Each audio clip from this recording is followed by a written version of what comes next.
सुप्रभात। कक्षा 12 की प्रिय छात्राओं, ये हिंदी विषय की कक्षा है और हिंदी विषय में हम लोग वासुदेव शरण अग्रवाल द्वारा लिखित राष्ट्र का स्वरूप पाठ का अध्ययन कर रहे हैं। और राष्ट्र का स्वरूप जो निबंध है ये उनके पृथ्वीपुत्र नामक निबंध संग्रह से लिया गया है। और राष्ट्र का स्वरूप 3 तत्वों से मिलकर बना है, ये लेखक ने हमें बताया है कि पृथ्वी, जन और संस्कृति। तो पृथ्वी को माता के रूप में मानना, स्वयं को पृथ्वी का पुत्र मानना राष्ट्रीयता की भावना के उदय के लिए उन्होंने आवश्यक बताया है।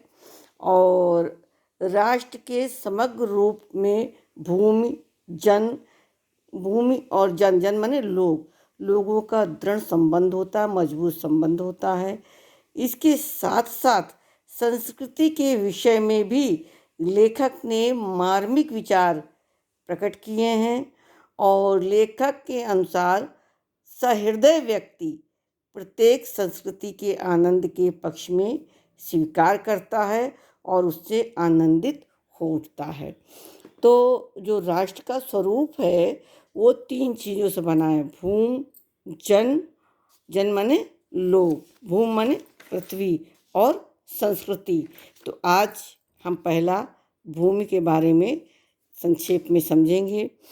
देखिए, भूमि क्या है? भूमि माने पृथ्वी जिस पर हम रहते हैं। तो भूमि पर बसने वाले लोग यानी जन, और जन की संस्कृति यानी लोगों की संस्कृति, इन तीनों के सम्मिलन से, इन तीनों के मिलने से राष्ट्र का स्वरूप बनता है। और भूमि का निर्माण देवों के द्वारा किया गया है। ये आज नहीं, अनंत काल से है। इसके भौतिक रूप, सौंदर्य और समृद्धि के प्रति सचेत होना हमारा आवश्यक कर्तव्य है। भूमि के पार्थिव स्वरूप के प्रति हम जितने अधिक जागृत होंगे उतनी ही हमारी राष्ट्रीयता बलवती हो सकेगी। ये पृथ्वी सच्चे अर्थों में समस्त राष्ट्रीय विचारधाराओं की जननी अर्थात माता है। जो राष्ट्रीयता पृथ्वी के साथ नहीं जुड़ी वह निर्मूल होती है। राष्ट्रीयता की जड़ें पृथ्वी में जितनी गहरी होंगी उतनी ही राष्ट्रीय भावों को अंकुर पल्लवित होगा। इसलिए पृथ्वी के भौतिक स्वरूप की आद्योपांत जानकारी प्राप्त करना, उसकी सुंदरता, उपयोगिता और महिमा की पहचान आवश्यक धर्म माना गया है। इस कर्तव्य की पूर्ति सैकड़ों हजारों प्रकार से होनी चाहिए। पृथ्वी जिस वस्तु का संबंध है, चाहे वह छोटी हो या बड़ी, उसका कुशल प्रश्न पूछने के लिए हमें कमर कसनी चाहिए। पृथ्वी का सांगोपांग अध्ययन जागरणशील राष्ट्र के लिए बहुत ही आनंदप्रद कर्तव्य माना जाता है। गांव और नगरों में सैकड़ों केंद्र में से इस प्रकार के अध्ययन का सूत्रपात होना आवश्यक है।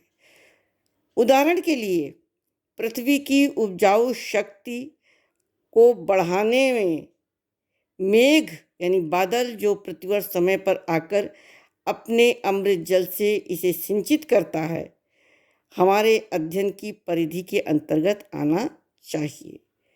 उन मेघ जलों में से यानी बादल के पानी से परिवर्धित प्रत्येक तृणलता और वनस्पतियों का सूक्ष्म परिचय प्राप्त करना भी हमारा कर्तव्य है। इस प्रकार जब चारों ओर से हमारे ज्ञान के कपाट खुलेंगे तब सैकड़ों वर्षों से शून्य और अंधकार से भरे हुए जीवन के क्षेत्रों में नया उजाला दिखाई देगा। धरती माता की कोख में जो अमूल्य निधियां भरी हैं, जिसके कारण वह वसुंधरा कहलाती है, उससे कौन परिचित न हो जाएगा। लाखों करोड़ों वर्षों से अनेक प्रकार की धातुओं को पृथ्वी के गर्भ में पोषण मिला है और दिन रात बहने वाली नदियों ने पहाड़ों को पीस-पीस कर अगणित प्रकार की मिट्टियों से पृथ्वी की देह को सजाने का प्रयास किया। हमारे भावी आर्थिक अभ्युदय के लिए इन सब की जांच पड़ताल अत्यंत आवश्यक है। इसकी जानकारी हमें होनी चाहिए और पृथ्वी की गोद में जन्म लेने वाले जड़ पत्थर कुशल शिल्पियों से संवारे जाने का पर अत्यंत सौंदर्य के प्रतीक बन जाते हैं। नाना भांति के अनगढ़ नग बिंदुओं की नदियों के प्रवाह में सूर्य की धूप से चिलकते रहते हैं। उनको जब चतुर कारीगर पहलदार कटाव पर लाते हैं तब उनके प्रत्येक घाट से नई शोभा और सुंदरता फूट पड़ती है। वे अनमोल हो जाते हैं। देश के नर नारियों के रूप मंडन और सौंदर्य प्रसादन में इन छोटे छोटे पत्थरों का भी सदा ही कितना भाग रहा है। अतएव हम उनका ज्ञान प्राप्त करते हैं, यह हमें प्राप्त करना आवश्यक है। पृथ्वी और आकाश के अंतराल में जो कुछ सामग्री भरी है, पृथ्वी के चारों ओर फैले हुए गंभीर सागर से में जो जलचर एवं रत्नों की राशियां हैं, उन सब के प्रति चेतना और स्वागत के नए भाव राष्ट्र में फैलने चाहिए। राष्ट्र के नवयुवकों के हृदय में उन सब के प्रति जिज्ञासा की नई किरणें जब तक नहीं फूटती, तब तक हम सोए हुए के समान होते हैं। विज्ञान और उद्यम दोनों को मिलाकर राष्ट्र के भौतिक स्वरूप का एक नया ठाट खड़ा करना है। ये कार्य प्रसन्नता, उत्साह और अथक परिश्रम के द्वारा नित्य आगे बढ़ाना चाहिए। हमारा यह ध्येय हो कि राष्ट्र में जितने हाथ हैं, उनमें से कोई भी इस कार्य में भाग लिए बिना रीता न रहे, छूट न जाए।